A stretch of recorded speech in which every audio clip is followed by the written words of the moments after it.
How do you think Howie Roseman approached the Haason Reddick situation?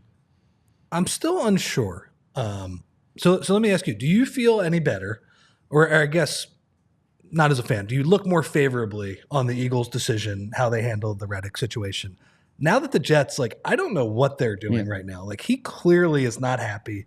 The idea that's like, oh, no, we traded for him. There was like a report that was like, no, there was an understanding that maybe he'll get paid after the season. It's like, no, that's the reason the Eagles traded him to you, you dummies. But that said, from the Eagles' standpoint, like, would you, there is the incentive element to this too, and you want Reddick to play a bunch of snaps, right? Because then you get a second-round pick instead of the first-round pick. So I don't know where I land on this from the Eagles' perspective.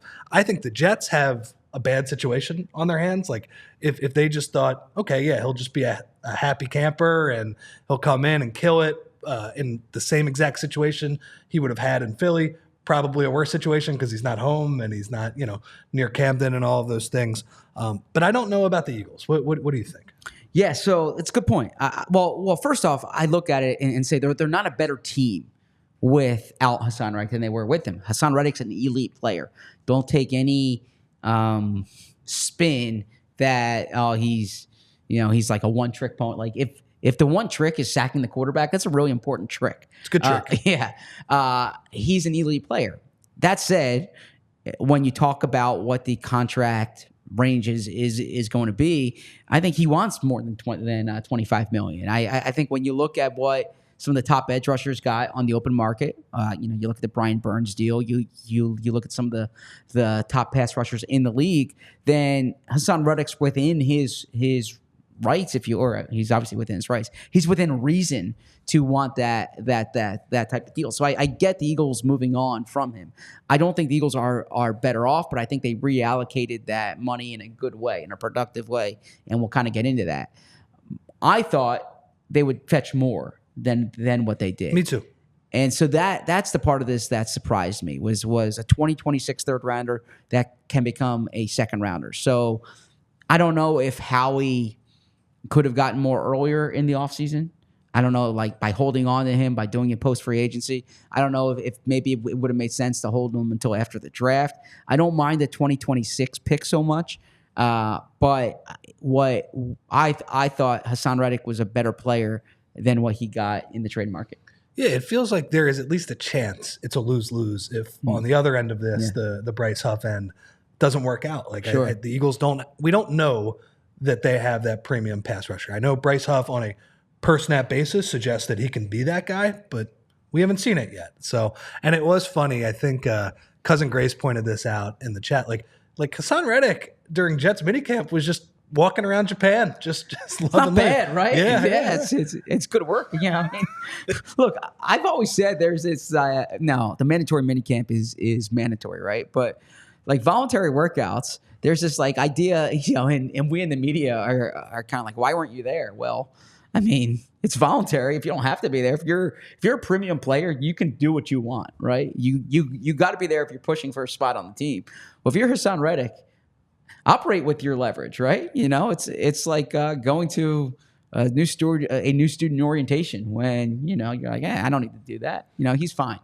So, what do you think about the money though? Like what? Because you mentioned in your piece that if it got near $25 million, then you might have decided to move on. And you look at some of the contracts. You mentioned Burns, but there's also Danielle Hunter did it. What was he? 2 years, like 49 million. It was something like that. Jonathan Greenard signed. I don't know if I'm saying that correctly. Yep. He signed. I think it was a 4-year, $75 million deal, something like that.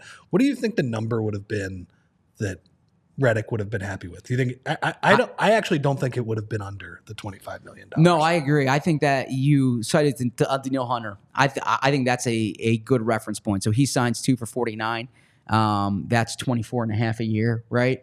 I thought, the reason I put 25 in there is kind of that's the number I was hearing, right? And so I think that's hefty because the Eagles were able to then turn and pay Landon Dickerson, but they were to pay Devontae Smith. They were to do some of these other moves that they did.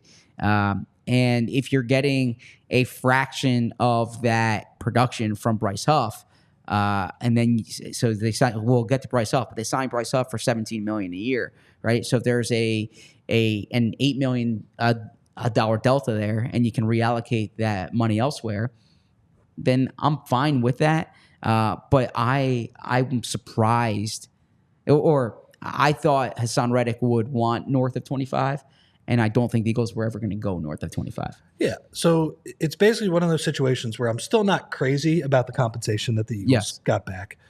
Because, like, let's say he leaves the Jets. There's a chance, right, that it could be a third-round comp pick. Like, it's not that much of a difference. But considering how unhappy he is and considering how much of a plan they didn't seem to have and, like, how unprepared the Jets were for, hey, we're not going to pay you this year, but are you going to react differently to us? Like, I definitely feel worse about it for them than initially. Like when that trade compensation came out, I was like, Haason Reddick is a really good player. Like I think that is pretty light for him to get him back in return.